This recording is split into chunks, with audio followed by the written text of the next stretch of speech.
नमस्कार दोस्तों, decode exam में आप सभी का स्वागत है। आज की क्लास में हम लोग डिस्कस करेंगे पास्ट ईयर्स के क्वेश्चंस जो कि इलाहाबाद हाई कोर्ट के विभिन्न परीक्षाओं में पूछे गए प्रश्न हैं। ये जो प्रश्न हैं ये आरओ एआरओ की परीक्षा में पूछे गए प्रश्न हैं, कंप्यूटर असिस्टेंट की परीक्षा में, आपका अपर निजी सचिव परीक्षा में, ग्रुप सी ग्रुप डी के परीक्षा में पूछे गए प्रश्न हैं। ये चीज़ मैं क्लियर कर दूँ। यहाँ पर हम जितने भी प्रश्नों को डिस्कस कर रहे हैं उन प्रश्नों को हमने लिया है यूथ कंपटीशन टाइम्स की बुक से, जहाँ पर पूरे प्रश्न दिए गए हैं कि कौन सा प्रश्न किस ईयर में पूछा गया है। और ये प्रश्न आपके आने वाली परीक्षाओं के लिए भी बहुत ही महत्वपूर्ण है। आज के सीरीज में हम जो प्रश्न डिस्कस करेंगे वो आधुनिक भारत के होंगे। इसके पहले के क्लास में हमने पॉलिटी के क्वेश्चन को डिस्कस किया है, आज आधुनिक भारत के प्रश्नों को डिस्कस करेंगे। तो चलिए आज के सेशन को स्टार्ट करते हैं मेरे साथ ऐश्वर्या सिंह के साथ। जिन स्टूडेंट्स ने भी पहले की क्लासेस नहीं देखी है वो पहले की क्लासेस एक बार ज़रूर देख लीजिए। इस कोर्स में हम लोग क्या कर रहे हैं, रिवर्स इंजीनियरिंग कर रहे हैं, मतलब हम प्रश्नों के माध्यम से सिलेबस को रिवाइज करा रहे हैं। जो पास्ट ईयर्स के क्वेश्चन हैं उनके माध्यम से सिलेबस को मैं आपके रिवाइज करा रही हूँ। चलिए आज की क्लास को स्टार्ट करने से पहले थोड़ी सी इंफॉर्मेशन मैं आप लोगों को देना चाहूँगी वीडियो क्रैश कोर्स के बारे में। इस वीडियो क्रैश कोर्स को डिकोड एग्जाम ने लॉन्च किया है आप लोगों के लिए आरओ एआरओ परीक्षा के लिए।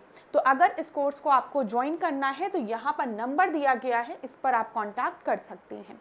क्लास एक चीज़ मैं क्लियर कर दूँ यहाँ पर आप लोगों को कि इन कोर्सेज में टेस्ट सीरीज इंक्लूडेड है, ठीक है। इसमें टेस्ट सीरीज आपकी इंक्लूडेड है जहाँ पर आप अपने परफॉर्मेंस को इवैल्यूएट कर सकते हैं इन प्रश्नों के माध्यम से।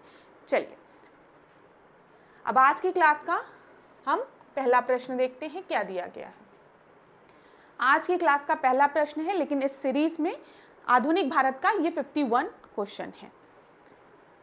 बॉम्बे और मद्रास में 1820 के अंतर्गत सरकार और कृषकों के मध्य प्रत्यक्ष समझौते को किस रूप में जाना जाता है। तो यहाँ पर ध्यान दीजिएगा 1820 की बात हो रही है और बॉम्बे और मद्रास की बात हो रही है। तो मद्रास में अगर आप 1820-22 में चलेंगे तो वहाँ पे कौन सा सिस्टम था बताइए। वहाँ पर था आपका रैयतवाड़ी सिस्टम। बी जो है वो सही उत्तर है पहले का। यहाँ पर देख लें हम, बी जो है वो आपका सही उत्तर है। अब कुछ इंपॉर्टेंट पॉइंट्स को मैं आपको रिवाइज कराऊंगी, ध्यान से सुनिएगा। सबसे पहला सिस्टम जो आप पढ़ते हैं लैंड रेवेन्यू का, वो आप पढ़ते हैं परमानेंट सेटलमेंट के बारे में, ठीक है। हम पढ़ते हैं स्थायी बंदोबस्त के बारे में। स्थायी बंदोबस्त कब प्रारंभ हुआ था, याद रखिएगा 1793 के समय, ठीक है। यहाँ पर इसे लागू करने वाला कौन था पूछा जाएगा तो लॉर्ड कॉर्नवालिस का नाम याद रखना है। स्थायी बंदोबस्त परमानेंट सेटलमेंट की हम बात कर रहे हैं, जिसकी की शुरुआत 1793 में हुई थी। किसके द्वारा इसे लागू किया गया था, कॉर्नवालिस के द्वारा इसे लागू किया गया था। कहाँ कहाँ ये लागू हुआ था, बंगाल, बिहार और उड़ीसा के प्रोविंस में, इस एरिया में, ठीक है। यहाँ पर ध्यान दीजिएगा, यहाँ पर करदाता कौन था, टैक्स कौन देता था सरकार को। जब मैं गवर्नमेंट की बात कर रही हूँ तो इतना तो आप लोगों को समझ में आ रहा होगा कि यहाँ पर हम ब्रिटिश गवर्नमेंट की बात कर रहे हैं, ठीक है। हम ब्रिटिशर्स की बात कर रहे हैं, सरकार उस समय उनकी हुआ करती थी या फिर कंपनी हुआ करती थी। तो ध्यान रखिएगा, तो यहाँ पर जो टैक्स पेयर है वो कौन होता था, जमींदार होता था, ठीक है। और जमींदार किससे टैक्स कलेक्ट करता था, जो पीजेंट होते थे, जो फार्मर्स होते थे, वो उनसे टैक्स को कलेक्ट करने के बाद किसे देता था, कंपनी को ले जाकर देता था। तो जब भी हम परमानेंट सेटलमेंट की बात करते हैं तो यहाँ पर ध्यान दीजिएगा कुछ इस तरीके का सिस्टम था। ये पिरामिड आपको दिख रहा होगा, ठीक है, ये दिख रहा है ना। तो यहाँ पर कौन होते थे, पीजेंट्स होते थे, फार्मर्स होते थे, ठीक है। ध्यान रखिएगा इन पीजेंट और फार्मर के बीच में कौन होता था, यहाँ पर जमींदार होते थे। जमींदार क्या करते थे, फार्मर से टैक्स को कलेक्ट करते थे, ठीक है।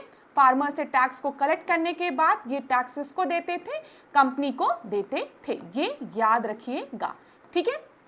तो यहाँ पर करदाता कौन होता था, जमींदार होता था। भूमि स्वामित्व किसके पास होता था, जमींदार के पास होता था। राजस्व निर्धारण जो था वो परमानेंट सेटलमेंट था, तो राजस्व निर्धारण क्या था, फिक्स्ड था, ठीक है। सरकार का संबंध जमींदार के माध्यम से था और प्रमुख विशेषता क्या थी, जमींदारों को अधिकार दिए गए थे। ध्यान से फिर एक बार सुनिएगा, ये जो चीजें हैं आपको समझ में आ जाएगी अगर एक बार आप सुन लेंगे। जब भी हम परमानेंट सेटलमेंट की बात करते हैं, स्थायी बंदोबस्त की बात करते हैं, सबसे पहला पॉइंट याद रखेंगे, यहाँ पर जो टैक्स था वो क्या था, फिक्स था, स्थायी था, परमानेंट था। समझ में आया, ठीक है। दूसरा इसकी शुरुआत कब हुई थी? 1793 में। किसके समय में? कॉर्नवालिस के समय में। ये भी समझ में आ गया होगा। अब यहाँ पर परमानेंट सेटलमेंट को समझो। यहाँ पर जो भी फार्मर्स होते थे, पीजेंट होते थे, उनसे टैक्स को कौन कलेक्ट करता था? जमींदार का काम था कि उनसे टैक्सेस को कलेक्ट करे, और फिर उन टैक्सेस को कलेक्ट करने के बाद वो किसको देता था? कंपनी को देता था। यहाँ पर एक जो सबसे इंपॉर्टेंट चीज है वो ये है कि जमींदार टैक्स को कलेक्ट करता था और कंपनी को देता था, और जमींदार के पास ही स्वामित्व होता था, ओनरशिप होती थी जमीनों की। ठीक है, यहाँ पर जो पीजेंट फार्मर्स होते थे उनके पास स्वामित्व नहीं होता था जमीन का, ये याद रखिएगा। यहाँ पर ध्यान रखिए, भूमि का स्वामित्व किसके पास होता था? जमींदार के पास होता था। आप लोग ने मूवी लगान वगान देखी होगी, जिसमें जमींदार साहब होते थे, सब पीजेंट ऐसे हाथ जोड़ के खड़े रहते थे, जमींदार साहब इस बार कर माफ करवा दीजिए। जमींदार साहब कहते थे भाई मैं कैसे कर माफ करा दूं, कंपनी मेरा फिर मुझे हटा देगी।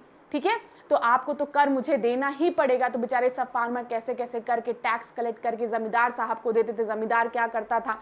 जो आते थे खूब गोरे चिट्टे ऑफिसर्स कंपनी के, उनसे टैक्स लेके जाते थे। तो ये तो आपने देखा ही होगा। तो ये क्या हो गया? ये आपका परमानेंट सेटलमेंट हो गया। अब ध्यान दो, जब हम रैयतवाड़ी सिस्टम की बात करते हैं तो रैयतवाड़ी सिस्टम की शुरुआत 1820 में लगभग हुई थी। ठीक है, इसे लागू किसने किया था? आपको याद रखना, थॉमस मुनरो ने। कई बार परीक्षा में पूछा है। कौन कौन से क्षेत्र यहाँ पर थे? मद्रास और बॉम्बे का क्षेत्र, याद रखिएगा। करदाता कौन होते थे? सीधे पीजेंट होते थे। यहाँ पर अब मैं कुछ इरेज करने वाली हूँ। मैंने किसको इरेज कर दिया? देखो ध्यान से क्लास, मैंने किसको इरेज किया? यहाँ पर मैंने इरेज कर दिया जमींदारों को। तो हम रैयतवाड़ी सिस्टम की बात कर रहे हैं। ये जो बीच में जमींदार लोग थे उनको मैंने हटा दिया। तो यहाँ पर करदाता कौन होते थे? जो किसान होते थे। ठीक है, भूमि का स्वामित्व किसके पास होता था? किसानों के पास होता था। राजस्व निर्धारण जो था वो समय समय पर होता था। ठीक है, परमानेंट नहीं होता था, उसको संशोधित किया जा सकता था। सरकार का संबंध किससे होता था? सीधे किसानों से होता था। प्रमुख विशेषता क्या होती थी? किसानों को मालिकाना हक होता था। यहाँ पर जमींदार सिस्टम में बीच में जो काम जमींदार कर रहे थे उसको हमने रैयतवाड़ी सिस्टम से जमींदार वाली पोजीशन को हटा दिया। अब ओनरशिप किसके पास है? फार्मर के पास है। ठीक है, टैक्स कौन देगा? फार्मर देगा, कंपनी को देगा। लेकिन ध्यान रखिएगा, यहां पर हम क्या बात करें? रैयत, सीधे किसान की बात करें। किसान कंपनी को टैक्स दे रहा है। ठीक है, ये चीज समझ में आ गया ना। रैयतवाड़ी सिस्टम में मैंने बस यहाँ पे जो जमींदार का रोल था उसको पूरी तरीके से हटा दिया। अब जमीन का स्वामित्व भी किसान के पास होता है, टैक्स भी किसान देता है कंपनी को, सारी चीजें क्लियर हो गई होगी। फिर देखो महालवाड़ी सिस्टम की हम बात कर लेते हैं, इंपॉर्टेंट है ये भी।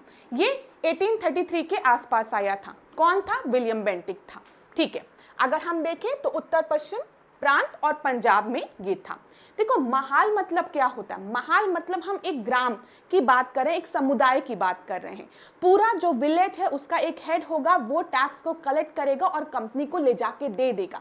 एक महाल का पूरा टैक्स एक साथ कलेक्ट करने के बाद कंपनी को दिया जाता था। ठीक है, यहाँ पर क्या है?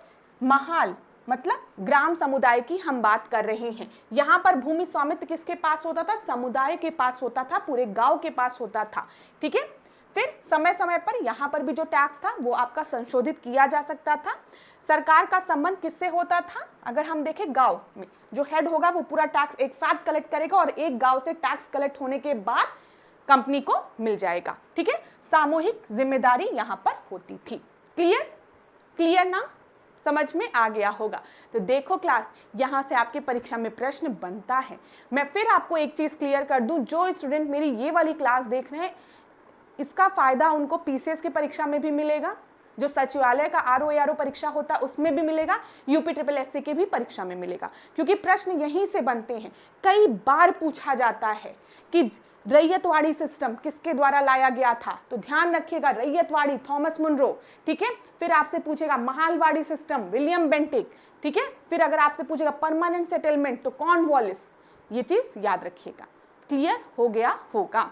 चलो बस एक डायग्राम मैं आपको बना के फिर दिखा देती हूँ ताकि आपको एक चीज समझ में आ जाए। देखो यहाँ पर, वैसे मेरे स्टूडेंट्स को समझ में आ गया होगा, लेकिन मैं थोड़ा सा समय आप लोगों का और लूंगी। अगर एक दो स्टूडेंट जिनको नहीं भी समझ में आया उनको अभी तुरंत समझ में आ जाएगा।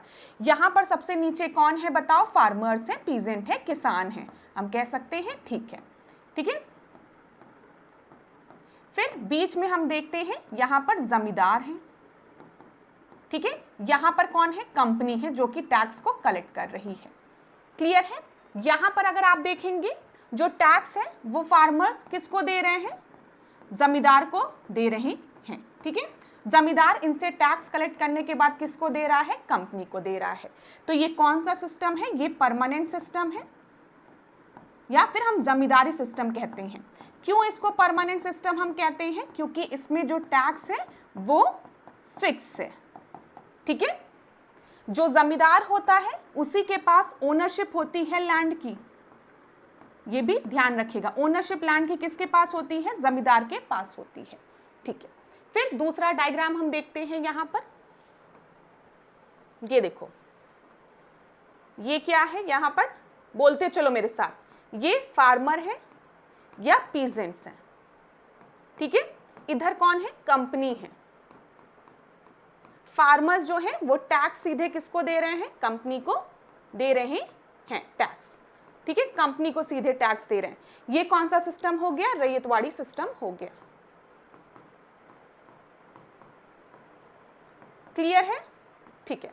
तो यहां पर ओनरशिप लैंड की किसके पास होती है? फार्मर्स के पास होती है। ओनर होते हैं लैंड के, ओनर फार्मर्स होते हैं, पीजेंट होते हैं, ठीक है। यहां पर एक और डायग्राम बनाऊंगी, दिख रहा होगा आपको ये, ठीक है।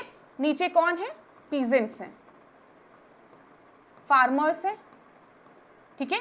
ये सब एक साथ मिलकर एक महाल, मतलब 1 ग्राम, ठीक है, जो है वो टैक्स कलेक्ट करेगा। एक साथ मिलकर टैक्स को कलेक्ट करेंगे और फिर उसको किसको देते हैं?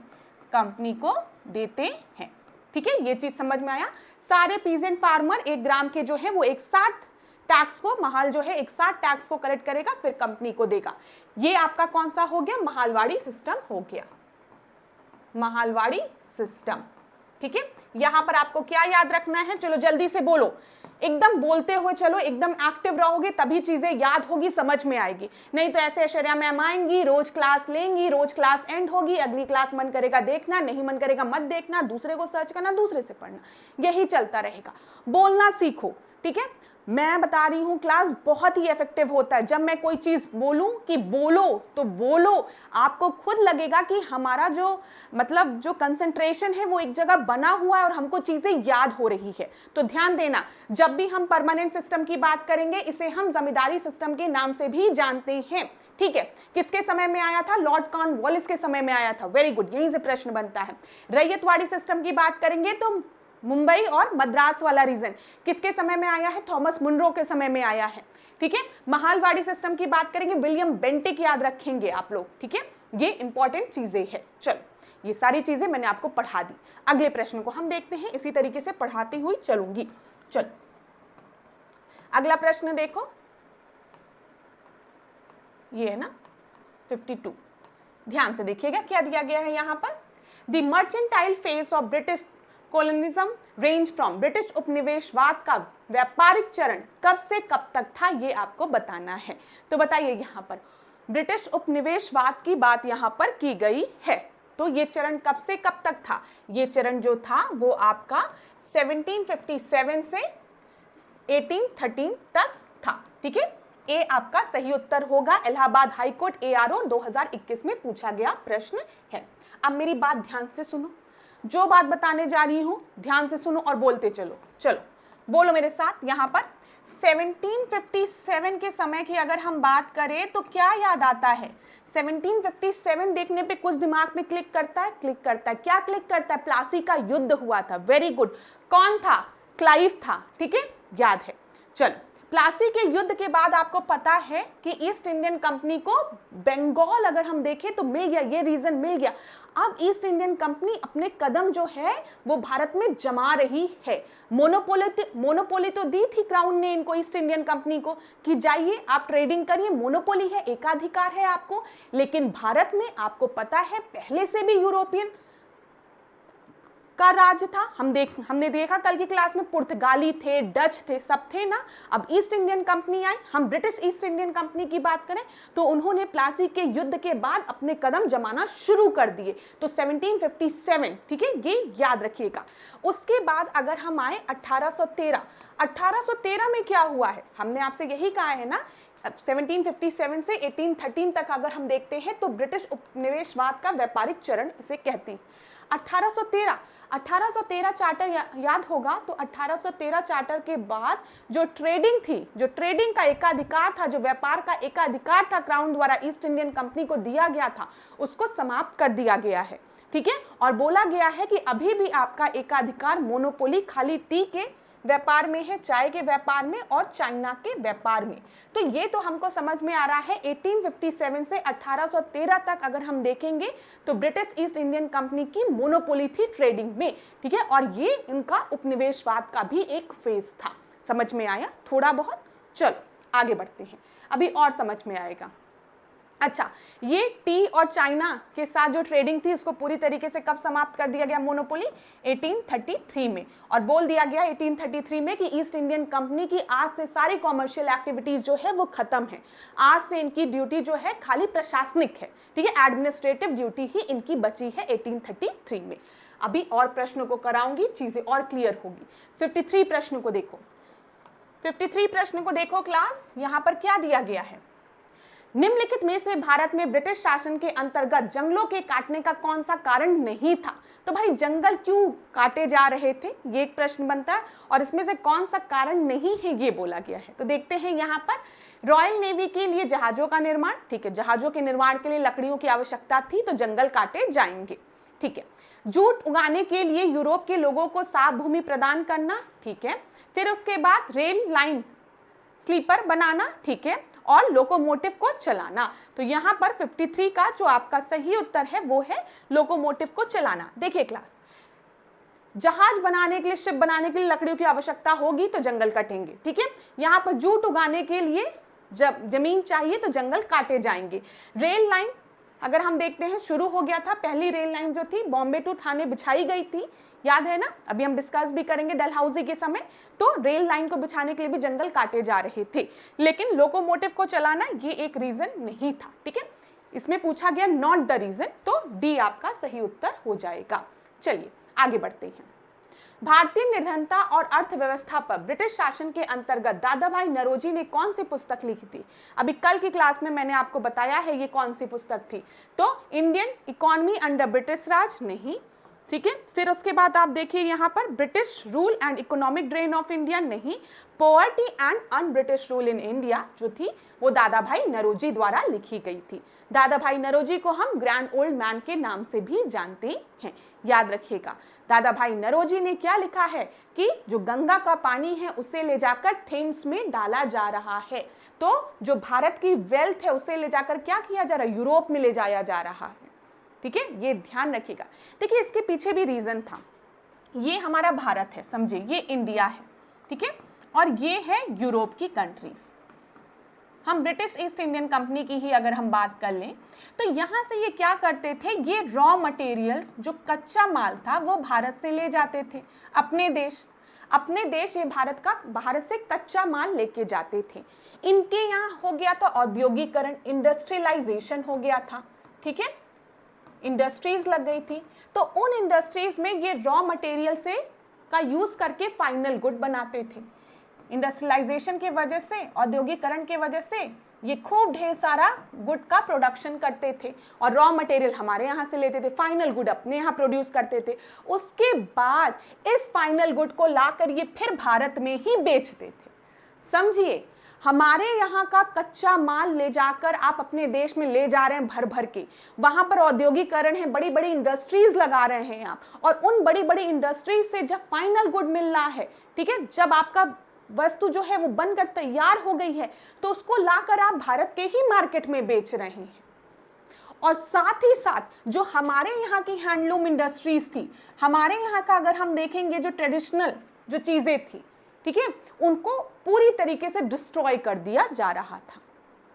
साथ ही साथ अगर भारत से कोई प्रोडक्ट यूरोप में जा रहा था तो उस पर एक हाई टैक्स लगाया जा रहा था, जिसके वजह से वो प्रोडक्ट बाहर पहुंचते पहुंचते बहुत महंगा हो जाता था और बिकता भी नहीं था।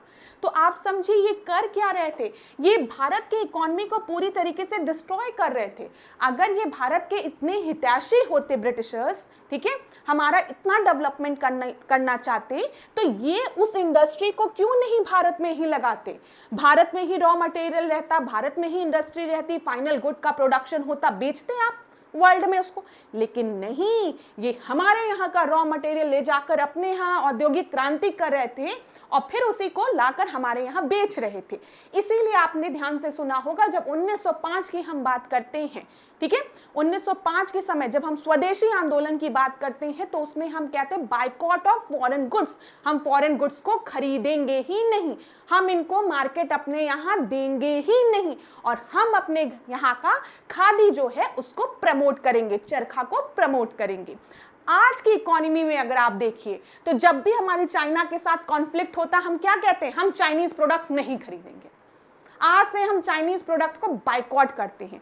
किसी भी देश के साथ हमारा कॉन्फ्लिक्ट अगर होता है तो हम क्या कहते हैं कि हम उनको अपने यहाँ का मार्केट देंगे ही नहीं, हम उनके प्रोडक्ट को बाइकॉट करेंगे। साथ ही साथ हम आत्मनिर्भर बनेंगे, ठीक है, हम आत्मनिर्भर बनेंगे, इंडिजिनस प्रोडक्ट, स्वदेशी प्रोडक्ट्स को हम प्रमोट करेंगे। ये चीज समझ में आया? तो ठीक है, ये सारी चीजें मैं आपको बताती रहती हूँ ताकि यहाँ पर जो सोचने का तरीका है ना वो भी खुले। देखिए क्लास, मैं हर सेक्शन में अपने स्टूडेंट से एक ही बात कहती हूँ कि अपना एम बहुत छोटा कभी भी मत रखिएगा जीवन में, ठीक है। ईश्वर ने 2 हाथ दिए हैं, 2 आंख दिए हैं, कान दिया है, मुंह दिया है, शरीर दिया है, ठीक ठाक हो तो अपने लिए हमेशा एक प्रोग्रेसिव थॉट रखना, ठीक है। प्रोग्रेसिव थॉट मतलब एक सही दिशा में आगे प्रोग्रेस करना। आज आपको नौकरी की आवश्यकता है, आप इस परीक्षा की तैयारी करिए, लेकिन जो भी नए बच्चे हैं, जो भी 20, 25, 23, 24, ठीक है, 28 भी मैं कहूंगी, ठीक है, 30 भी मैं कहूंगी, जब तक कि एज की एलिजिबिलिटी होती है, उनको आगे का सोचना चाहिए। आप एक परीक्षा निकालिए, ठीक है, उसके बाद आप पीसीएस दीजिए, आप यूपीएससी भी दीजिए, अगर आपकी एज है तो दीजिए क्लास, अपने आप को संकुचित मत करिए। बस मैं ये रिक्वेस्ट एक टीचर की अपने विद्यार्थियों से ये रिक्वेस्ट है, समझ लो, मुझे बहुत दुख होता है जब एक यंग बच्चा जो पूरा टैलेंटेड है, जिसके अंदर खूबी है, हार्ड वर्किंग है, टैलेंट है, दिमाग है, ठीक है, वो नहीं तैयारी करता है। जब मैं उनसे पूछती हूँ यूपीएससी क्यों नहीं दे रहे हो, यूपीपीसीएस मैम नहीं, कैलिबर, अरे तुम्हारे पास कैलिबर नहीं है, आपके पास कैलिबर है, बस आप सोच ही नहीं पाते, आपको किसी ने उतनी दूर तक सोचने की क्षमता ही नहीं दी। सोचिए। अभी एक चीज और बोलूंगी, इसके बाद नेक्स्ट क्लास में, मतलब नेक्स्ट प्रश्न में हम डिस्कस करेंगे। एक होता है थॉट, ठीक है, आपके थॉट को किसी ने कैप्चर कर लिया है। गरीब गरीब क्यों नहीं, गरीब जो है वो गरीब क्यों रहता है, समझिएगा क्लास, बहुत ही महत्वपूर्ण पॉइंट है। गरीब गरीब इसलिए रहता है क्योंकि उसकी सोच गरीबों वाली हो गई है। और जिस दिन उसी वर्ग का एक आदमी कहता है कि मैं इस ट्रैप से बाहर निकलूंगा, मेहनत करूंगा, जितनी भी परिश्रम करना है करूंगा, लेकिन गरीब नहीं मरूंगा, पैदा गरीब हुआ हूं लेकिन मरूंगा नहीं गरीब, उस दिन ही वो जीत जाता है। याद रखिएगा ये चीज। तो जब तक किसी ने आपकी सोच को एकदम जकड़ लिया है कि तुम ये काम कर ही नहीं पाओगे, और आपने भी उस चीज को पकड़ लिया है कि मुझसे नहीं होगा, तब तक आप इस ट्रैप को नहीं तोड़ पाएंगे। तो हमेशा जीवन में एक प्रोग्रेसिव थॉट रखिए, ठीक है। आज आप यहाँ हैं तो यहाँ बढ़िए, यहाँ पर है तो यहाँ बढ़िए, अपना बेटर वर्जन बनिए क्लास। ये चीज हमेशा याद रखिएगा। आप सबसे ज्यादा खुश तभी होंगे जब आप रोज रोज अपने आप को निखरता हुआ देखेंगे, ठीक है। तो जरूर अपीयर हुई। अगर आपकी एज है तो ये मेरी हम्बल रिक्वेस्ट है आपसे कि अगर आप अभी, तो एक जॉब आप सिक्योर करिए, क्योंकि ज़रूरत होती है, पैसों की आवश्यकता सबको होती है। मुझे पता है सबकी फाइनेंशियल कंडीशन सेम नहीं होती है, बहुत से लोगों को, उनके परिवार को पैसों की आवश्यकता है, तो आप उस नौकरी को ज्वाइन करिए, लेकिन उस नौकरी के साथ ही साथ आप आगे की भी तैयारी करते रहिए, खासकर वो बच्चे जिनकी की एज अभी कम है, ठीक है। चलिए अब अगले प्रश्न में चलेंगे, नहीं तो बहुत ज़्यादा समय लग जाता है, लेकिन कभी कभी मैं कहती हूँ ना कि मुझे आप लोगों को कुछ चीज़ें बताने का मन करता है, क्योंकि रोज़ बच्चों से इंटरेक्शन होता है, तो दिल से मन करता है कि नहीं, अभी रुकना नहीं है, आगे बढ़ते रहना है, ये प्रॉमिस करना अपने आप से। चलिए आगे बढ़ते हैं, इस प्रश्न पे हम लोग भी नहीं रुकते हैं, नहीं तो बहुत ज्यादा समय हो जाएगा। देसी मूल राज्यों के प्रति ब्रिटिश की समान संघ की नीति किस काल में थी, बताना है आपको यहाँ पर। Equal federation policy towards the native state of India was in the period. अब ध्यान दीजिएगा क्लास, इसमें आपका जो सही उत्तर दिया गया है वो दिया गया है 1858 से 1935, सी। ठीक है, यहाँ पर जो सही उत्तर दिया गया है वो सी दिया गया है। लेकिन अगर आप देखेंगे 1935 में हमने फेडरेशन की बात की है, संघ की बात की है। हमने नहीं, मतलब ब्रिटिश गवर्नमेंट ने, जब गवर्नमेंट ऑफ इंडिया एक्ट 1935 आया तो उन्होंने संघीय ढांचे की बात की, और इस संघीय ढांचा में उन्होंने प्रोविंसेस को शामिल करने की बात की। ठीक है, और ये बात जो थी वो 1935 से 1947 तक चली, जब तक कि भारत को आज़ादी नहीं हुई। तो ये एक प्रपोजल उस समय चला था, ये ध्यान रखिएगा जो मैं आपको बता रही हूँ। अगर यहाँ पर क्या बोला गया, British equal federation policy towards the native state of India was in the period. तो इक्वल फेडरेशन पॉलिसी की अगर हम बात करते हैं तो 1935 से 1947, जब तक कि भारत को फ्रीडम नहीं मिला था तब तक फेडरेशन की बात की जा रही थी, संघीय ढांचा की बात की जा रही थी, जिसमें स्टेट और प्रोविंस होते। ठीक है, प्लस 1935 वाले में हमने प्रोविंशियल ऑटोनॉमी की भी बात की है। ठीक है, ये भी याद रखिएगा, क्या बोलते हैं उसको, प्रांतीय स्वायत्त, मतलब प्रोविंस को क्या बोलते हैं, प्रांत बोलते हैं ना। तो याद रखिएगा प्रोविंशियल ऑटोनॉमी की भी बात की गई है यहाँ पर। चलिए आगे बढ़ते हैं अगले प्रश्न पे।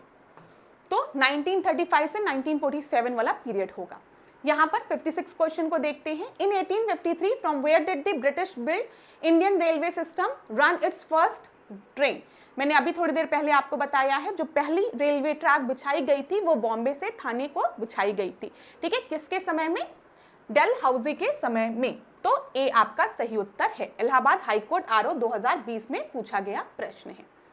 अब यहाँ पर कुछ इंपॉर्टेंट चीजों को मैं जल्दी से आपको रिवाइज कराऊंगी, ध्यान दीजिएगा। सबसे पहले सती प्रथा उन्मूलन की बात करें तो 1829 का समय है, कौन था, लॉर्ड विलियम बेंटिक था। ठीक है, सती प्रथा उन्मूलन की जब हम बात करते हैं तो इसमें बहुत बड़ा योगदान किसका था, राजा राम मोहन रॉय का था, याद रखिएगा। राजा राम मोहन रॉय जो थे, उनके भाई की मृत्यु हो गई थी तो उनकी भाभी को सती कर दिया गया था, जिसका कि विरोध राजा राम मोहन रॉय ने किया था, और इस विरोध के कारण उनको उनके घर से निकाल भी दिया गया था। सती आपको पता है, जब पति की मृत्यु हो जाए तो औरतों को जिंदा जला दिया जाता था। ठीक है, जिसका कि विरोध राजा राम मोहन रॉय ने किया था, और 1829 में, याद रखिएगा, लॉर्ड विलियम बेंटिक ने इस पर रोक लगा दी थी।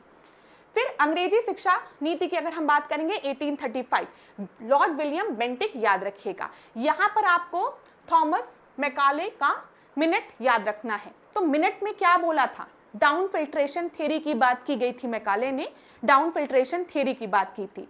इन्होंने कहा था कि जैसे डाउन फिल्ट्रेशन थ्योरी क्या है कि अपर क्लास को अगर हम एडुकेट कर दे, अपर क्लास को अगर हम वेस्टर्न एजुकेशन प्रोवाइड कर दे, तो धीमे धीमे ये जो वेस्टर्न एजुकेशन है ये छनते छनते लोअर क्लास तक भी पहुंच जाएगी। ठीक है, तो याद रखिएगा, बहुत ही इंपॉर्टेंट प्रश्न है ये।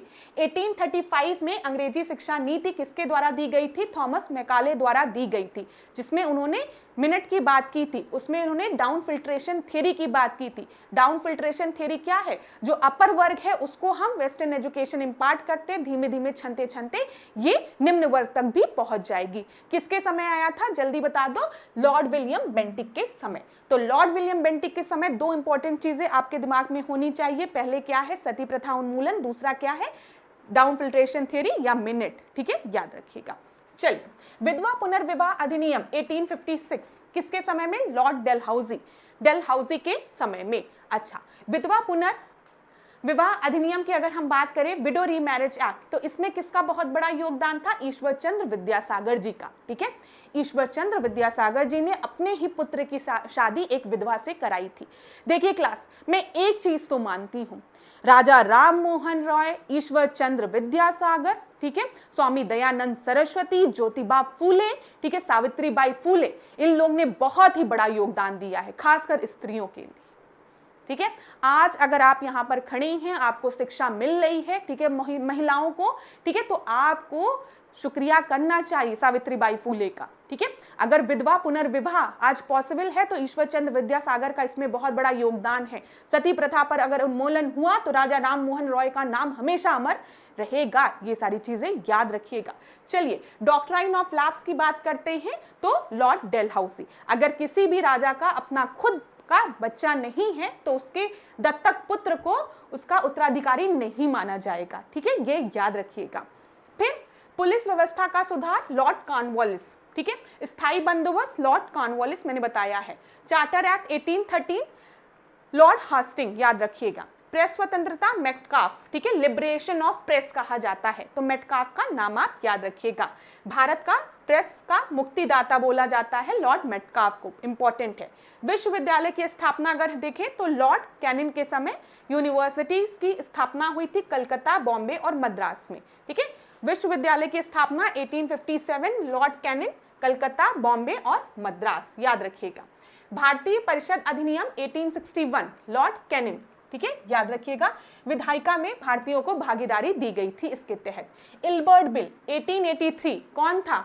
लॉर्ड रिपेन था। देखिए इल्बर्ट बिल में क्या था, पहले ऐसा बोला जाता था कि अगर कोई यूरोपियन जो है वो कटघरे में खड़ा है, ठीक है, जो यूरोपियन है वो कटघरे में खड़ा है तो जो जज सामने बैठा होगा वो कोई भारतीय नहीं होगा, भले उसकी एजुकेशन एक्सपीरियंस सारी जो है वो यूरोपियन जज के बराबर है, लेकिन फिर भी अगर कोई यूरोपियन कटघरे में खड़ा है तो उसकी जो पेशी हो रही है, जो उसका जो केस है, वो कोई भी इंडियन जज नहीं सुनेगा। लेकिन इल्बर्ट बिल में इसी डिस्क्रिमिनेशन को खत्म करने की बात कही गई थी। उसमें क्या बोला गया इल्बर्ट बिल में, अगर कोई भारतीय जज जो है वो योग्य है, उसके पास उतनी योग्यता है कि वो इस केस को सुन सके, तो वो उस केस को सुनेगा। ये मैटर नहीं रहेगा कि वहां कटघरे में यूरोपियन खड़ा है कि भारतीय खड़ा है। लेकिन इस बिल का विरोध सबने किया था, जो यूरोपियंस थे, करेंगे भी, क्योंकि उनको पता था कि वो भारतीयों पर अत्याचार कर रहे हैं, और पता चला उनका केस किसी भारतीय जज ने सुन लिया तो उनको ये भी पता चल गया था कि जज किसको फेवर करेगा, भारतीयों को फेवर करेगा। इसी वजह से उन्होंने इस बिल का विरोध किया था। किसके समय में आया था? लॉर्ड रिपेन के समय में आया था। स्थानीय स्वशासन की बात करें तो लोकल सेल्फ गवर्नमेंट, हम लॉर्ड रिपेन, ठीक है, लोकतंत्र की नींव इन्होंने रख दी।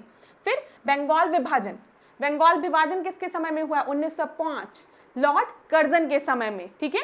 पुलिस आयोग 1902 लॉर्ड कर्जन के समय में। भारतीय विश्वविद्यालय अधिनियम अभी मैंने आपको बताया है, यहाँ पर याद रखिएगा, ये भी लॉर्ड कर्जन के समय पे, ठीक है। लॉर्ड मॉर्ले मिंटो रिफॉर्म 1909 बताया है मैंने आपको। मॉर्ले मिंटो रिफॉर्म मिंटो के समय में आया है। मॉर्ले कौन है? सेक्रेटरी जनरल है।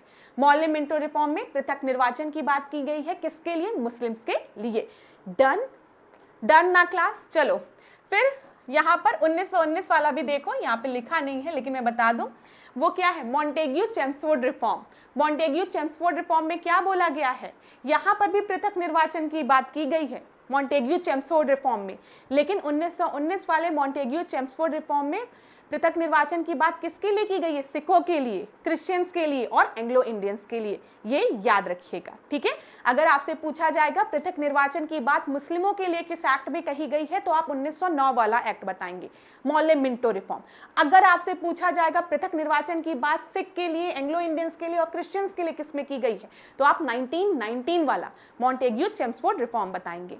दूसरा पॉइंट, मॉन्टेग्यू चेम्सफोर्ड रिफॉर्म का क्या इंपॉर्टेंट है, जल्दी से मुझे बताओ। इसमें क्या बोला गया था? द्वैत शासन की बात की गई थी, डायरकी की बात की गई थी। कहां पर? प्रांतों में, प्रोविंसेस में, ठीक है। चल 1927 क्या है यहां पर? Simon commission. साइमन कमीशन किसके समय में आया है? लॉर्ड इरविन के समय में आया है। साइमन कमीशन का लोगों ने विरोध किया है, हर जगह क्या नारा लगा है? Go back Simon, go back Simon. काला झंडा साइमन को दिखाया गया, भाई साइमन हमें आपकी जरूरत नहीं है आपके कमीशन की। क्यों नहीं जरूरत है? क्योंकि इसमें कोई भी भारतीय सम्मिलित नहीं है, इसीलिए आप यहां से भागिए, गो बैक साइमन।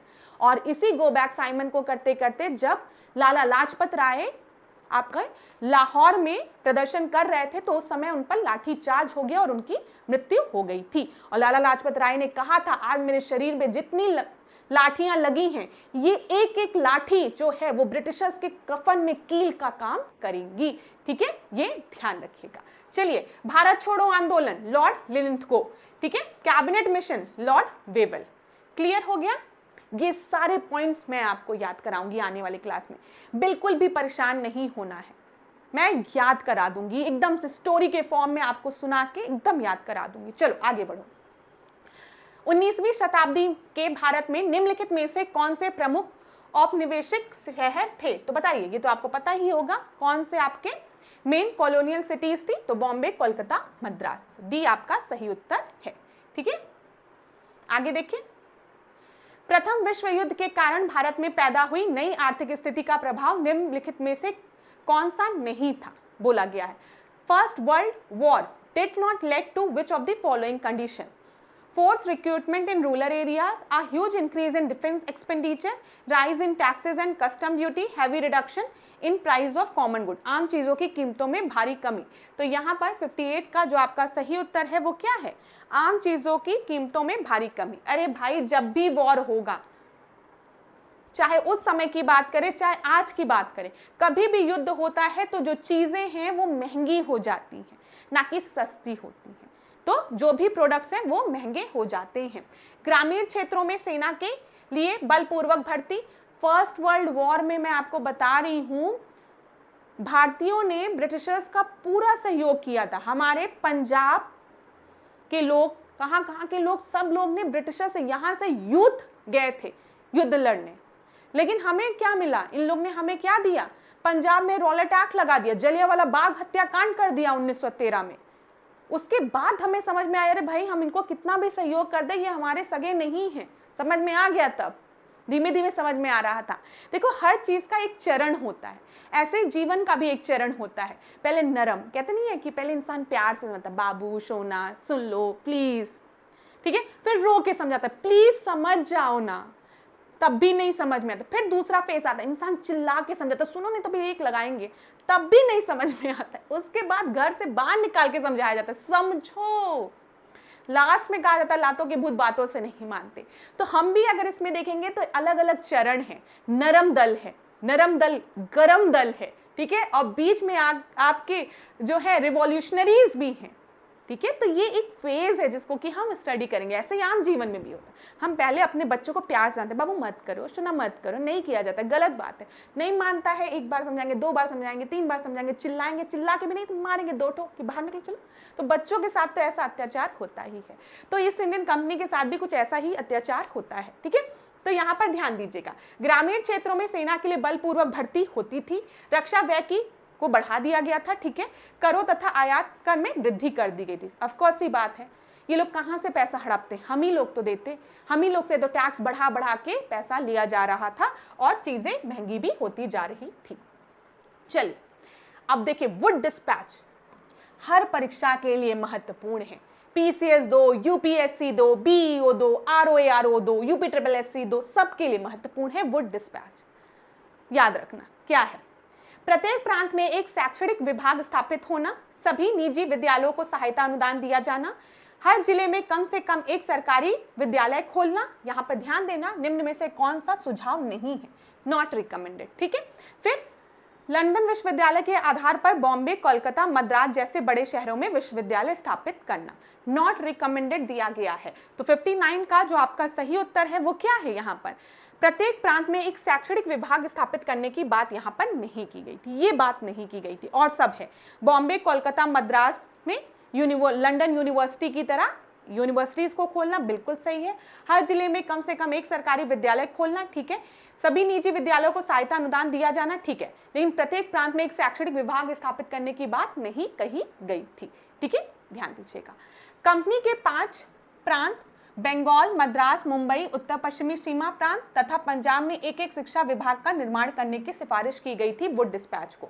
परीक्षा में पूछता है, भारतीय शिक्षा का मैग्ना कार्टा किसे बोला जाता है? ठीक है, भारतीय शिक्षा का मैग्ना कार्टा किसे बोला जाता है? आप क्या बताएंगे? वुड डिस्पैच को बोला जाता है, ध्यान रखिएगा, ठीक है। 1853 में चार्ल्स वुड की अध्यक्षता में एक समिति गठित की गई थी जिसने 1854 में एक बृहद योजना तैयार की थी। और उस समय कौन था? लॉर्ड डेलहाउसी था, ये भी याद रखिएगा। क्लास। अगर प्रश्न को बहुत आसान बनाना होगा तो पेपर में आपसे पूछ लेगा कि भारतीय शिक्षा का मैग्ना कार्टा किसे बोला जाता, तो आप बता देंगे वुड डिस्पैच। दूसरा आपसे पूछ लिया जाएगा वुड डिस्पैच में जो कमिटी थी वो कब बनी थी, 1853 में। रिपोर्ट कब प्रस्तुत की थी, 1854 में। उस समय कौन था, लॉर्ड डेलहाउसी था। ये 3 प्रश्न आसान बनेंगे। डिफिकल्ट बनाना होगा तो ध्यान दीजिएगा, पहला तो यही, सभी 5 प्रांतों में अगर हम देखेंगे शिक्षा विभाग के निर्माण की बात की गई है। सभी निजी विद्यालयों को सहायता अनुदान दिए जाने की बात कही गई थी। ठीक है, क्लियर है ना। चलिए, फिर उसके बाद हर जिले में कम से कम एक सरकारी विद्यालय खोलना चाहिए, ये बोला गया था। और सबसे इंपॉर्टेंट पॉइंट ये याद रखिएगा, कई बार पूछा गया है, लंदन विश्वविद्यालय के आधार पर बॉम्बे, कोलकाता और मद्रास जैसे बड़े शहरों में विश्वविद्यालय स्थापित करने की बात कही गई थी। और ये भी पॉइंट बहुत इंपॉर्टेंट है कि वुड डिस्पैच में बोला गया था जो हायर एजुकेशन है, जो उच्च शिक्षा है, वो अंग्रेजी माध्यम में होंगी। ठीक है, लेकिन जो आपकी मतलब हायर एजुकेशन इंग्लिश में होगा और जो एजुकेशन है, प्राइमरी एजुकेशन है, ये सब आपके वर्नाकुलर लैंग्वेज में होगा। ठीक है, ये देशी भाषाओं में। ठीक है, ये याद रखिएगा। हायर एजुकेशन के लिए इंग्लिश को कंपलसरी किया गया था, लेकिन बेसिक एजुकेशन के लिए वर्नाकुलर लैंग्वेज को प्रमोट करने की बात कही गई थी वुड डिस्पैच में। ये चीजें क्लियर हो गई होगी। चलो अगला देखते हैं, इलाहाबाद हाई कोर्ट आरओ 2021 में पूछा गया प्रश्न है। Lord Curzon paid special attention on training of teacher, education से रिलेटेड पूछा गया है। Wood dispatch 1854 is regarded as Magna Carta of education. Baroda was the first Indian state to introduce compulsory and free primary education in 906. आपसे बोला गया which of the following is correct, तो 60 का आपका सही उत्तर क्या हो जाएगा।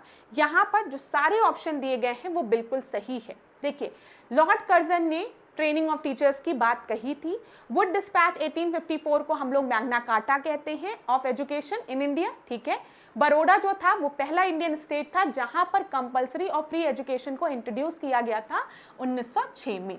तो ध्यान रखिएगा, अगर आपको इनमें से कोई भी पॉइंट नहीं पता है तो उसको नोट कर लीजिए। ठीक है, और आने वाली परीक्षाओं में हो सकता है यही पूछे अगली बार कि कहां पर, किस इंडियन स्टेट में पहली बार कंपलसरी एंड फ्री एजुकेशन की बात की गई थी। तो याद रखिएगा बड़ौदा में। तो डी आपका सही उत्तर है यहां पर। अगला देखें, मदन मोहन मालवीय किस विश्वविद्यालय के संस्थापक थे। तो बताइए, मदन मोहन मालवीय जो है बनारस हिंदू विश्वविद्यालय के संस्थापक थे। बी आपका सही उत्तर है। ठीक है, ठीक है, यहां पर देख लीजिए 1916 में मदन मोहन मालवीय द्वारा बनारस विश्वविद्यालय की स्थापना की गई थी। इस विश्वविद्यालय की स्थापना में एनी बेसेंट द्वारा स्थापित और संचालित सेंट्रल हिंदू कॉलेज की प्रमुख भूमिका थी। इस विश्वविद्यालय के 2 परिसर थे। मुख्य परिसर वाराणसी में स्थित है जिसकी भूमि काशी नरेश ने दान दी थी। हाँ, ये अभी मैं आपको स्टोरी बताती हूँ। और विश्वविद्यालय का दूसरा परिसर जो है वो मिर्जापुर जनपद में बरकछा नामक जगह पर है। देखिए, यहाँ पर जो काशी नरेश ने, ठीक है, जो भूमि दी थी दान में, उसमें उन्होंने बोला था कि मदन मोहन मालवीय को, ये वहाँ पे स्टोरी वहाँ के स्टूडेंट सुनाते हैं कि आप जितने पग चलेंगे, आप जितनी दूर चलेंगे, ठीक है, उतनी पूरी जमीन इस विश्वविद्यालय को दान में दे दी जाएगी।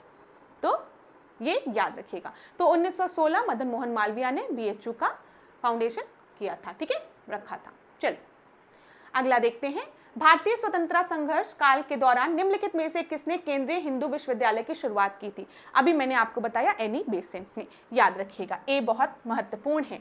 एनी बेसेंट आपको याद रखना है, सेंट्रल हिंदू स्कूल से रिलेटेड है, और मदन मोहन मालवीय बीएचयू से रिलेटेड है, आपको याद रखना है। Who founded the Mohammedan Anglo Oriental College, the latter came to be known as Aligarh Muslim university.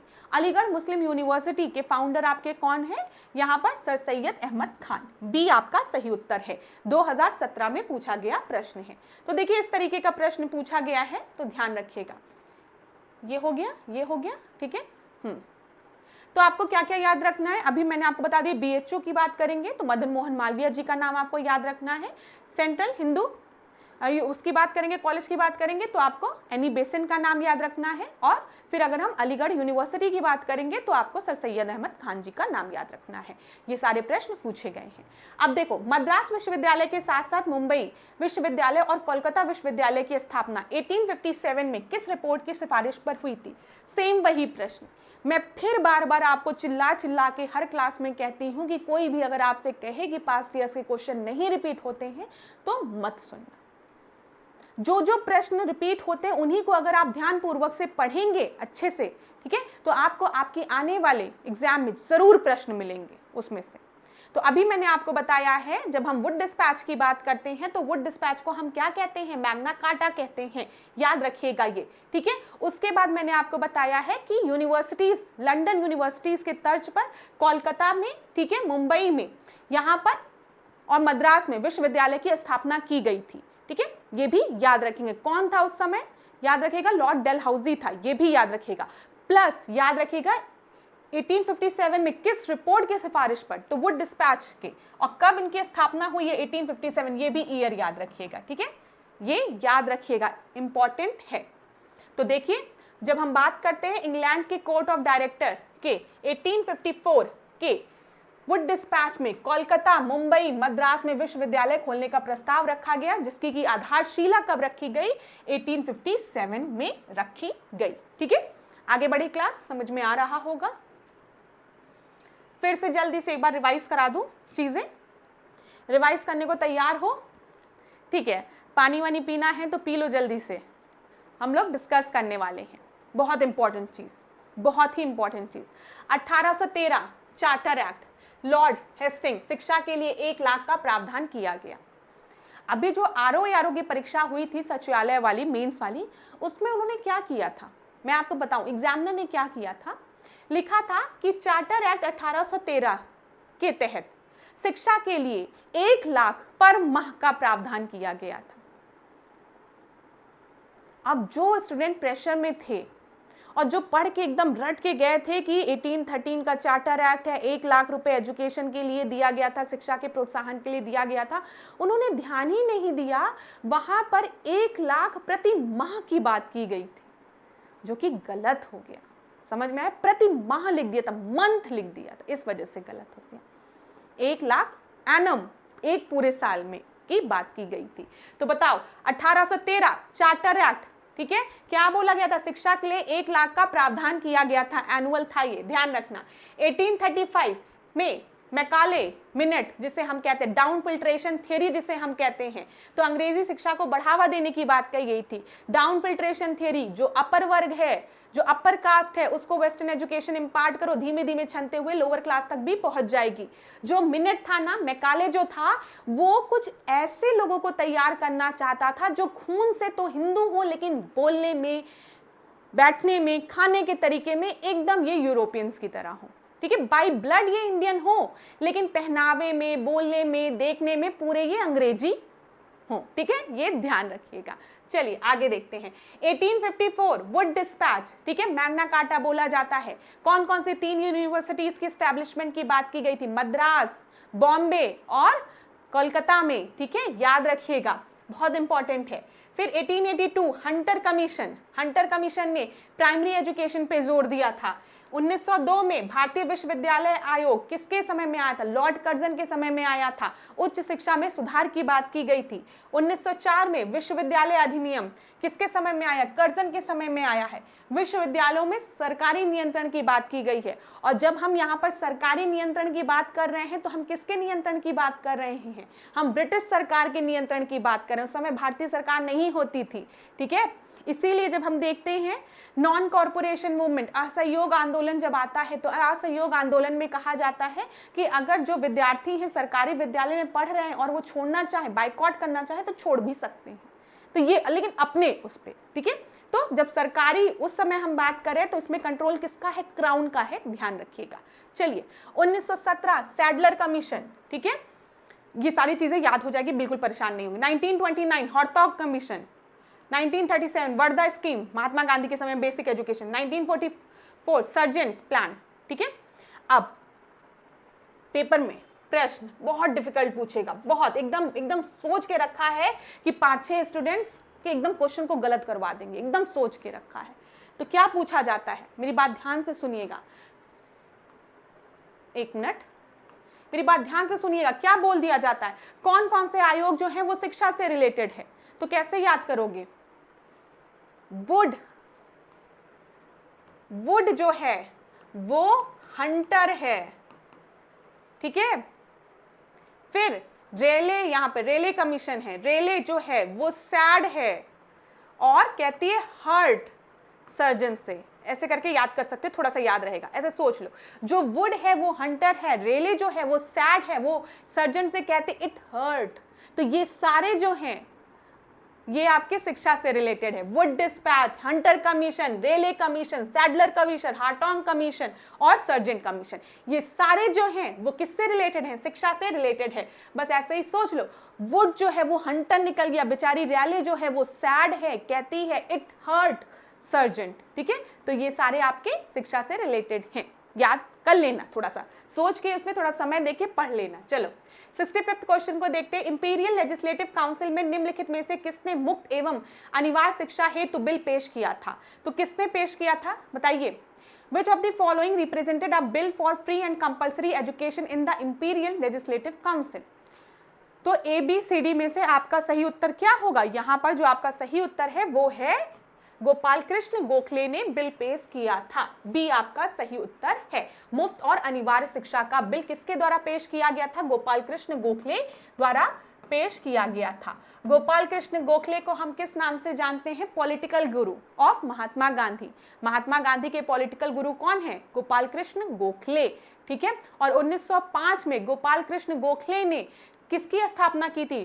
Bharat सेवा सेवक समाज की, ठीक है, ये याद रखिएगा। भारत सेवक समाज की स्थापना किसके द्वारा की गई थी? गोपाल कृष्ण गोखले द्वारा 1905 में। और गोपाल कृष्ण गोखले को ही महात्मा गांधी का पॉलिटिकल गुरु कहा जाता है। और गोपाल कृष्ण गोखले ने मुफ्त और अनिवार्य शिक्षा का बिल पेश किया था लेजिस्लेटिव, इंपीरियल लेजिस्लेटिव काउंसिल में, ध्यान रहेगा। चलिए आगे बढ़ते हैं। छठवां प्रश्न 66। विच of the following newspaper was started by Annie Besant? Annie Besant ने कौन सा न्यूज़पेपर स्टार्ट किया था? न्यू इंडिया, ठीक है, डी आपका सही उत्तर है। इलाहाबाद हाई कोर्ट आरओ 2022 में पूछा गया प्रश्न है। चलो, एनी बेसेंट ने कौन कौन से न्यूज़पेपर आपके स्टार्ट किए थे? न्यू इंडिया एंड कॉमनवेल्थ, याद रखिएगा, कई बार परीक्षा में पूछा गया है। इंडियन एक्सप्रेस जो है वो रामनाथ गोयनका द्वारा स्टार्ट किया गया था। द हिंदू की बात करेंगे तो सुब्रमण्यम अय्यर।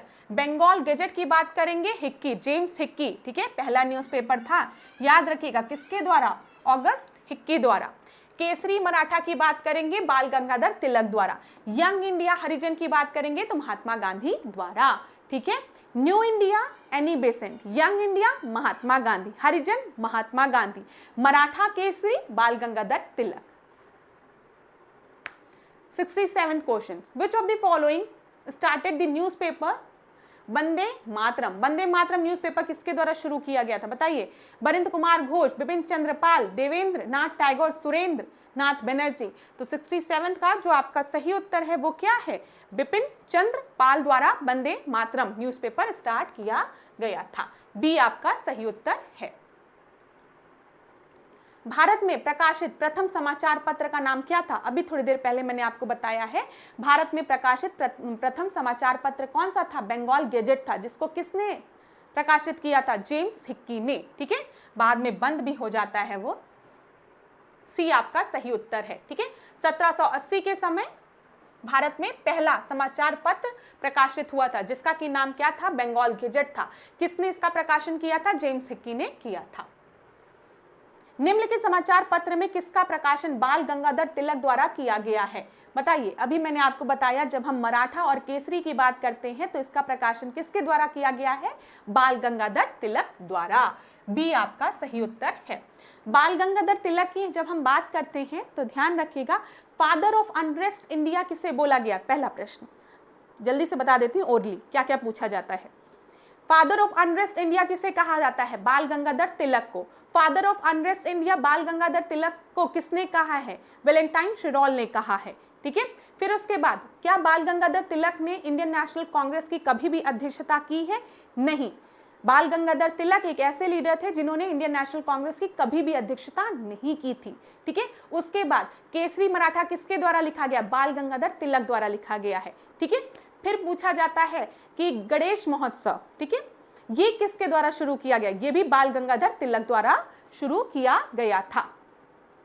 यहां पर देखिए एक और इंपॉर्टेंट पॉइंट जो लिखा है बता दूं, कारावास के दौरान तिलक ने Arctic home of the Vedas तथा गीता रहस्य नामक ग्रंथ भी लिखे थे जब ये कारावास में थे। ठीक है, ये ध्यान रखिएगा, गीता रहस्य और Arctic home of the Vedas. निम्नलिखित में से किस समाचार पत्र के साथ जवाहरलाल नेहरू संबंधित हैं? तो बताइए, द लीडर, अमृत बाजार पत्रिका, द ट्रिब्यून या नेशनल हेराल्ड। कब पूछा गया? इलाहाबाद हाईकोर्ट 2021 में पूछा गया प्रश्न है ये। तो यहाँ पर नेशनल हेराल्ड से संबंधित है जवाहरलाल नेहरू। ठीक है, याद रखिएगा, डी आपका सही उत्तर है। आगे बढ़े। भारत की स्वतंत्रता के संघर्ष के दौरान प्रसिद्ध समाचार पत्र केसरी के संस्थापक कौन थे? कितनी बार चिल्ला चिल्ला के बता दिया है। केसरी और मराठा के संस्थापक कौन है? बाल गंगाधर तिलक हैं। आपको क्लास कैसी लग रही है कमेंट बॉक्स में जरूर बताइएगा। ठीक है, जब आपके कमेंट्स पढ़ती हूँ तो मुझे भी समझ में आता है कि जो पढ़ा रही हूँ समझ में आ रहा है कि नहीं, क्योंकि अगर आप लोग सामने बैठे होते तो आप लोग से ज़रूर पूछ लेती कि समझ में आ गया, आगे बढ़ूँ नहीं बढ़ूँ, फिर से एक्सप्लेन करूँ, लेकिन ये पॉसिबल नहीं है। ठीक है, और ज़्यादातर स्टूडेंट मुझे पता है वो रिकॉर्डेड सेशंस देखते हैं, बाद में देखते हैं स्पीड फास्ट करके। तो आप लोग मुझे ज़रूर बताइएगा कि ये क्लासेस आपके लिए यूज़फुल है कि नहीं। ठीक है, आपका एक कमेंट ऐश्वर्या मैम को बताता है कि क्लासेस समझ में आ भी रही है कि ऐश्वर्या मैम ऐसे ही क्लास में बोल के अगली क्लास में फिर चली आती हैं। तो बताइएगा ज़रूर class. From the following identity, the main leader of the revolt of 1857, ठीक है, आपको बताना है 1857 के कौन कौन से आपके मेन लीडर थे। ज्योतिबा, राव फुले, रानी लक्ष्मीबाई, बिरसा मुंडे, तात्या तोपे, नाना साहेब। आपको पता है नाना साहेब, तात्या तोपे, रानी लक्ष्मीबाई। तो BDE यहां पर दिया गया है। ठीक है, डी आपका सही उत्तर है। अगला देखें, गोविंद धोंदू पंत, जिन्हें नाना साहेब के नाम से जाना जाता है, 1857 की क्रांति के प्रमुख नेता में से एक थे और डैश के दत्तक व उत्तराधिकारी थे। ये 2022 में पूछा गया प्रश्न है। तो किसके ये दत्तक पुत्र और उत्तराधिकारी थे? तो पेशवा बाजीराव द्वितीय के। ठीक है, गोविंद धोंदू पंत जो थे, जिन्हें हम नाना साहेब के नाम से जानते हैं, 1857 की क्रांति में इन्होंने मुख्य भूमिका निभाई है। ये पेशवा बाजीराव द्वितीय के दत्तक और उत्तराधिकारी थे। ए आपका सही उत्तर है। अगला हम देखते हैं, आजमगढ़ घोषणा पत्र जो कि 1857 के विद्रोह से संबंधित था, किस तबके के लोगों की जरूरतों को पूरा करने से जुड़ा था? तो यहाँ पर आजमगढ़ घोषणा पत्र की बात यहाँ पर की गई है। 1857 के विद्रोह से संबंधित था, किस तबके के लोगों की जरूरतों को पूरा करने से जुड़ा था? जमींदार, व्यापारी, सरकारी नौकर। नीचे दिए गए कोड को ध्यान में रखते हुए सही उत्तर बताइए। तो 75 का आपका जो सही उत्तर है वो क्या है? वो है ये, इसमें जमींदार, व्यापारी और सरकारी नौकर तीनों लोगों की जरूरतों पर ध्यान रखा गया था। डी आपका सही उत्तर है। देखिए, आजमगढ़ घोषणा पत्र जो था वो 25 अगस्त 1857 को विद्रोहियों द्वारा जारी किया गया था, जिसमें निम्नलिखित वर्गों के लोगों की जरूरतों को पूरा करने के बारे में लिखा था, जिसमें आपके जमींदार, व्यापारी, सरकारी कर्मचारी और कारीगर, पंडित, फकीर और अन्य ज्ञानी व्यक्ति थे। इसीलिए जो आपका प्रश्न दिया गया है उसमें ऑल ऑफ द अबव सही है। ठीक है, याद रखिएगा। अगला हम देखें, Who was the British Governor General at the outbreak of First War of Independence? जब फर्स्ट वॉर ऑफ इंडिपेंडेंस हुई थी तो उस समय ब्रिटिश गवर्नर कौन था? तो बताइए उस समय ब्रिटिश गवर्नर कौन था? कैनिंग था ना। बी आपका सही उत्तर है। ठीक है, बी। आगे बढ़े, 1857 के विद्रोह के समय गवर्नर जनरल कौन था? लॉर्ड कैनिंग था। 1857 का जो विद्रोह है वो कहां से स्टार्ट होता है? मेरठ से स्टार्ट होता है 10 मई 1857 को। अगला देखते हैं, निम्नलिखित में से कौन से कारक 1857 के विद्रोहियों को एक दूसरे से जोड़ता है? अंग्रेजों के प्रति सहज घृणा, समान राजनीतिक परिप्रेक्ष्य, भविष्य के लिए समान दृष्टिकोण। A common shared hatred for Britishers a common political perspective, common vision for the future. तो आप सभी को पता है यहाँ पर जो विद्रोह था वो किस वजह से हुआ था, जो ब्रिटिशर्स के खिलाफ इन लोगों को घृणा थी, ठीक है। और साथ ही साथ अगर हम देखें एक कॉमन पॉलिटिकल पर्सपेक्टिव भी इसके पीछे का रीजन था। भविष्य के लिए समान दृष्टिकोण हम नहीं कहेंगे, लेकिन समान राजनीतिक परिप्रेक्ष्य और अंग्रेजों के प्रति सहज घृणा इसके पीछे का मुख्य कारण था। बी आपका सही उत्तर है। 1857 के आंदोलन के दमन के बाद निम्नलिखित में से कौन सा कमीशन आर्मी पुनर्संगठन से संबंधित था? आर्मी रीऑर्गेनाइजेशन से संबंधित था आफ्टर 1857 रिवॉल्ट, ये पूछा गया है। तो यहाँ पर आपका सही उत्तर जो है वो है पील कमीशन। पील कमीशन जो था वो आर्मी रीऑर्गेनाइजेशन से रिलेटेड था 1857 की क्रांति के बाद। देखिए 1857 की जो क्रांति हुई उसके बाद क्या हुआ था, अगर आप देखें क्वींस डिक्लेरेशन हुआ था 1858 का क्वींस डिक्लेरेशन हुआ था, जिसमें कि गवर्नर जनरल ऑफ इंडिया की पोस्ट को वाइसरॉय कर दिया गया था। वाइसरॉय जो होता था वो रिप्रेजेंटेटिव होता था क्राउन का, जो कि भारत में रहता था, और दूसरी पोस्ट जो बनाई गई थी वो थी सेक्रेटरी जनरल की। सेक्रेटरी जनरल जो होते थे वो इंग्लैंड में बैठे रहते थे। क्वींस डिक्लेरेशन में कहा गया कि अभी तक तो जो पूरी शक्ति थी वो ईस्ट इंडियन कंपनी के हाथ में थी, तो ये जो भी रिवॉल्ट हुआ, जो भी आप लोगों के साथ गलत हुआ है भारतीयों के साथ, ये क्राउन द्वारा नहीं किया गया है, ये तो ईस्ट इंडियन कंपनी द्वारा दिया गया है। तो इसी वजह से क्वींस डिक्लेरेशन में आज हम क्या करते हैं, क्राउन से उनकी प्रशासनिक जो पावर थी, जो एडमिनिस्ट्रेटिव पावर थी, किससे? ईस्ट इंडियन कंपनी से। क्या बोला, फिर से रिपीट कर रही हूँ, ध्यान से सुनना।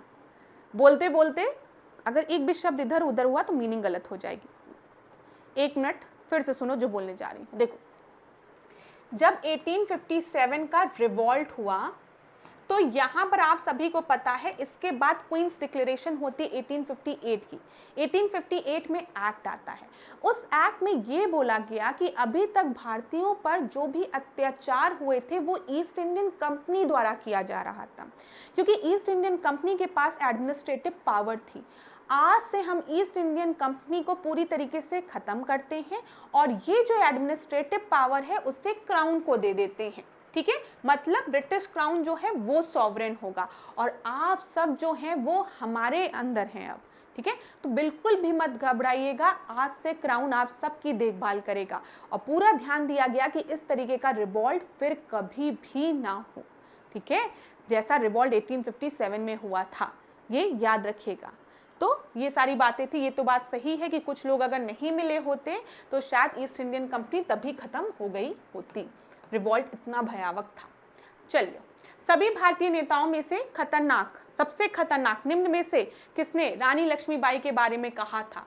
तो किसने कहा था ABCD में से?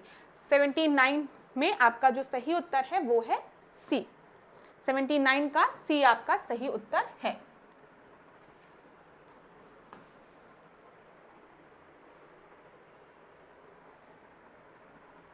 देखिए, रानी लक्ष्मीबाई की वीरता से प्रभावित होकर ह्यूरोज ने कहा था कि रानी लक्ष्मीबाई आकर्षक, चतुर और सुंदर थी और सभी भारतीय नेताओं में से सबसे खतरनाक थी वो, ठीक है, ये याद रखिएगा। उन्होंने कहा था ना कि इतने लोगों में एक जो सबसे पावरफुल, उन्होंने उनको बहुत उनके पावर को प्रेज किया था, सही मायने में एक जो क्षमता होनी चाहिए वो रानी लक्ष्मीबाई के पास थी, ठीक है। तो ये ह्यूरोज था, याद रखिएगा। चलिए, निम्नलिखित में से किसने 1857 के विद्रोह में भाग नहीं लिया था? नाना साहेब, खान बहादुर खान, भगत सिंह, कुंवर सिंह। तो आप सभी को पता है किसने नहीं लिया था? भगत सिंह ने। भगत सिंह तो बाद में आते हैं। नाना साहेब, खान बहादुर खान, कुंवर सिंह, ये सभी थे, ठीक है। लखनऊ से बेगम हजरत महल थी, कानपुर से नाना साहेब थे, झांसी से रानी लक्ष्मीबाई थी, बरेली से खान बहादुर खान थे, ठीक है, बिहार से कुंवर सिंह थे, इलाहाबाद से मौलवी लियाकत अली थे। याद रखिएगा, ये भी प्रश्न पूछा जाता है, सुमेलित करने को दे दिया जाता है। आगे बढ़ते हैं क्लास। 1857 के प्रथम स्वतंत्रता आंदोलन के बाद मुगल शासक बहादुर शाह जफर को निर्वासन के लिए कहां भेजा गया था? तो कहां भेज दिया गया था? बहादुर शाह जफर को रंगून भेज दिया गया था, ठीक है। 81 का सी सही उत्तर है।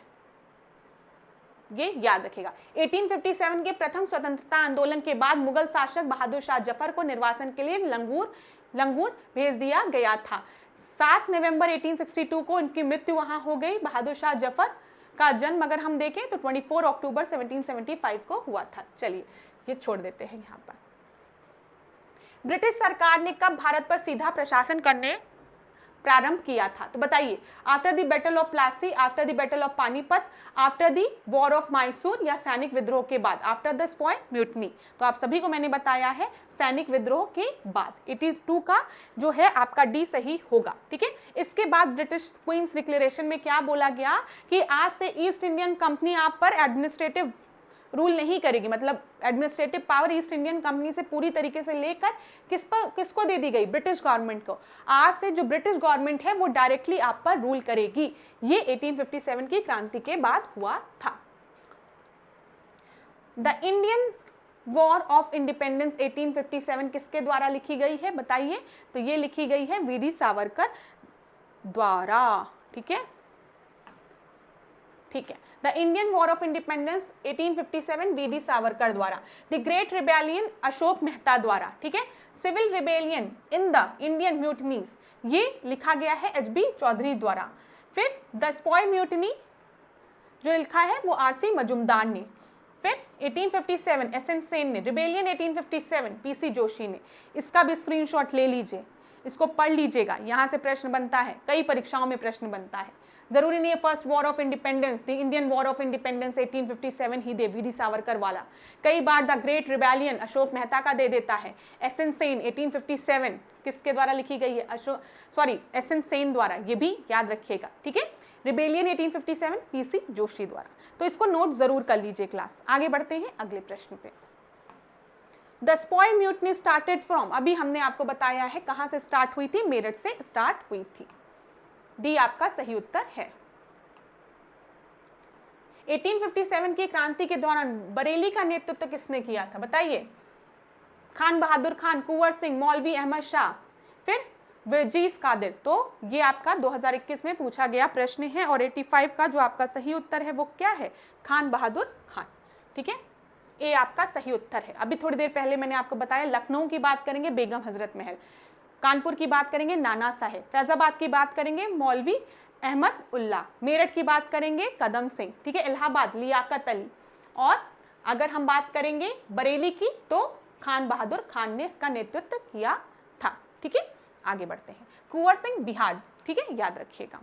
अगला देखें, 1857 के स्वतंत्रता संघर्ष की नायिका महारानी लक्ष्मीबाई का जन्मस्थल क्या है? तो ये वाराणसी है। ठीक है, मनु नाम से इन्हें जाना जाता था। मणिकर्णिका घाट भी वहां पर है। चलिए, कवि डैश द्वारा 1857 की क्रांति को सूचीबद्ध किया गया था? तो किसके द्वारा? मीर तकी मीर द्वारा, जौग द्वारा, गालिब द्वारा या इकबाल द्वारा? तो यहाँ पर आपका सही उत्तर क्या हो जाएगा? हाईकोर्ट में 2021 में पूछा गया प्रश्न है ये, तो गालिब द्वारा। 87 का सी सही उत्तर है। कवि गालिब द्वारा 1857 की क्रांति को सूचीबद्ध किया गया था। आगे बढ़े। कुंवर सिंह ने सन 1857 की क्रांति का नेतृत्व कहां किया था? अभी थोड़ी देर पहले मैंने आपको बताया जगदीशपुर बिहार में। ठीक है, सी आपका सही उत्तर है। जल्दी जल्दी डिस्कस करते हैं क्लास, ये तो आपको पता ही है सब। फिर देखिए, सन 1857 के विद्रोह के संदर्भ में निम्नलिखित में से किसके साथ मान सिंह ने विश्वासघात किया था, बंदी बनाया था और अंग्रेज द्वारा मृत्यु के घाट उतरवाया था? तो नाना साहेब, कुंवर सिंह, खान बहादुर खान या तात्या टोपे? तो 89, यहाँ पर ध्यान दीजिएगा, मान सिंह की बात की गई है। ठीक है, 89 का आपका सही उत्तर क्या है? तात्या टोपे के साथ इन्होंने विश्वासघात किया था। डी आपका सही उत्तर है। 1857 के विद्रोह के क्रांतिकारी तात्या टोपे कानपुर में विद्रोह का नेतृत्व कर रहे थे। नेतृत्व करने के बाद वो नेपाल चले गए थे अपने मित्र के पास, मान सिंह के पास। मान सिंह ने क्या किया था? अंग्रेजों के साथ ये मिल गए थे। वही मैंने आपसे कहा ना, अगर कुछ लोग नहीं मिले होते तो 1857 की क्रांति बहुत बड़ी थी, हो सकता है अंग्रेजों को उसी समय उखाड़ के फेंक दिया गया होता। फिर देखिए, सन 1857 के विद्रोह के प्रशासनिक परिणाम स्वरूप शक्ति का हस्तांतरण क्या हुआ था? तो अभी थोड़ी देर पहले मैंने आपको चिल्ला चिल्ला के बताया है, ईस्ट इंडियन कंपनी से ब्रिटिश ताज को जो शक्ति थी वो हस्तांतरित कर दी गई थी। ठीक है, ए आपका सही उत्तर है। जो शक्ति थी वो क्या की गई थी, ईस्ट इंडियन कंपनी से ब्रिटिश क्राउन को हस्तांतरित कर दी गई थी। आगे बढ़ते हैं। 91 the revolt of 1857 of Lucknow was led by Begum Hazrat Mahal. यही सब प्रश्न कई बार पूछा गया है। 2021 में इलाहाबाद हाई कोर्ट में पूछा गया है। तो लखनऊ में बेगम हजरत महल थी। निम्नलिखित में से किसने रानी लक्ष्मीबाई को आत्मसमर्पण करने और किला छोड़ने पर मजबूर किया था? तो यहाँ पर आपका 92 का सही उत्तर क्या है, जिन्होंने रानी लक्ष्मीबाई को प्रेज भी किया है। अभी थोड़ी देर पहले मैंने आपको बताया ह्यू रोज ने, ठीक है, ह्यू रोज ने, जिन्होंने रानी लक्ष्मीबाई की प्रशंसा भी की है। ठीक है, चलिए बी आपका सही उत्तर है। 2021 में पूछा गया प्रश्न है। 1857 के आंदोलन के दिनों में डंका शाह के नाम से किसे जाना जाता था? तो बताइए 93 का डंका शाह के नाम से किसे जाना जाता था? तो यहाँ पर अहमदुल्ला शाह को डंका शाह के नाम से जाना जाता था। ये देख लीजिए, शाह है अहमदुल्ला शाह को डंका शाह के नाम से, बी। अगला देखें, निम्न में से किसने रानी लक्ष्मीबाई के ग्वालियर पर कब्जा करने में सहायता की थी? ढूंढी खान ने, तात्या टोपे ने, खान बहादुर खान ने या फिर अजीमुल्लाह खान ने? ठीक है, तो 2021 का है तात्या टोपे ने। ठीक है, बी आपका सही उत्तर होगा। तात्या टोपे के साथ रानी लक्ष्मीबाई रही भी है ना, तात्या के संग खेली थी वो, तात्या के संग हुई थी ना। चमक उठी सन 57 में, वह तलवार पुरानी थी, खूब लड़ी मर्दानी, वह तो झांसी वाली रानी थी, बुंदेलो हरबोलो से हमने सुनी कहानी थी। चलिए आगे पढ़ते हैं। Who led the revolt of 1857 in Allahabad? तो अभी हमने देखा है, इलाहाबाद की बात करेंगे तो लियाकत अली खान का नाम आपको याद रखना है। बी आपका सही उत्तर है। देख लो यहाँ पर, झांसी रानी लक्ष्मीबाई, इलाहाबाद लियाकत अली खान, जगदीशपुर बिहार हो गया कुंवर सिंह, कानपुर नाना साहेब, तात्या टोपे। कई बार प्रश्न पूछे गए हैं इलाहाबाद हाई कोर्ट में, तो बहुत ही बार पूछा गया है लग रहा है। नाना साहेब, कुंवर सिंह, शाहमाल और गुन्नू। ठीक है, याद रखिएगा।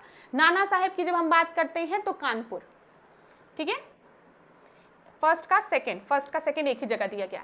कुंवर सिंह की बात करते हैं तो जगदीशपुर बिहार हो गया। ठीक है, फिर उसके बाद शाहमहल की बात हम करेंगे तो उत्तर प्रदेश, गुन्नू की बात करेंगे तो छोटा नागपुर। तो सी आपका सही उत्तर हो जाएगा।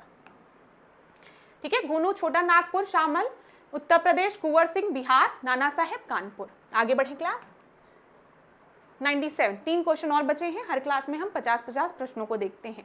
चलिए, यहाँ पर पीजेंट लेबर और ट्राइबल मूवमेंट से, जनजाति आंदोलन से रिलेटेड है। अच्छा, जनजाति आंदोलन के 3 ही प्रश्नों को हम देखेंगे, जो बाकी प्रश्न है वो अगले क्लास में देखेंगे। थोड़ा सा डिफिकल्ट लगता होगा आप लोगों को जनजाति आंदोलन, कि नहीं लगता है?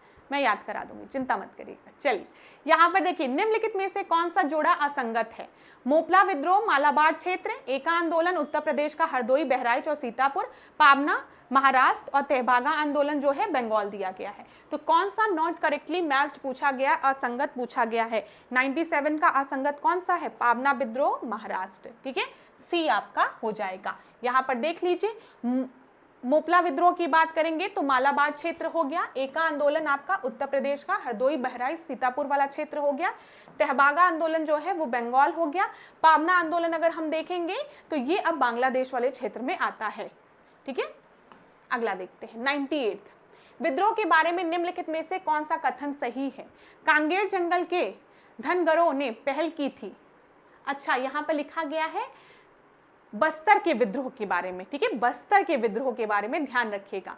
कांगेर जंगल के धनगरों ने पहल की थी। गांव नेथनार में पहले आरक्षण हुआ। ठीक है, ब्रिटिश आंदोलन की एक महत्वपूर्ण कड़ी, गुंडाधुर को पकड़ने में कामयाब रहे। आरक्षित किया जाने वाला क्षेत्र 1910 से पहले की योजना के लगभग आधे हिस्से तक कम कर दिया गया। तो 2022 का ये प्रश्न है, 98 का। ठीक है, यहाँ पर जो आपका सही उत्तर है वो क्या है? देखिए, कांगेर जंगल के धनगरों ने पहल की थी, ये बिल्कुल सही है, बस्तर आंदोलन से रिलेटेड। ठीक है, विद्रोह से। गांव नेतनार में पहले आरक्षण हुआ करता था। ठीक है, ब्रिटिश आंदोलन की एक महत्वपूर्ण कड़ी, गुंडाधुर को पकड़ने में कामयाब रही थी। यहाँ पर गलत आपका है, आरक्षित किए जाने वाला जो क्षेत्र था वो 1910 से पहले की योजना के लगभग आधा हिस्से तक कम कर दिया गया था। ये आपका गलत है। देखिए, 1910 से पहले की योजना से लगभग आधा हिस्सा कर दिया गया था। यहाँ पर ध्यान दीजिए, बस्तर विद्रोह की सबसे बड़ी जीत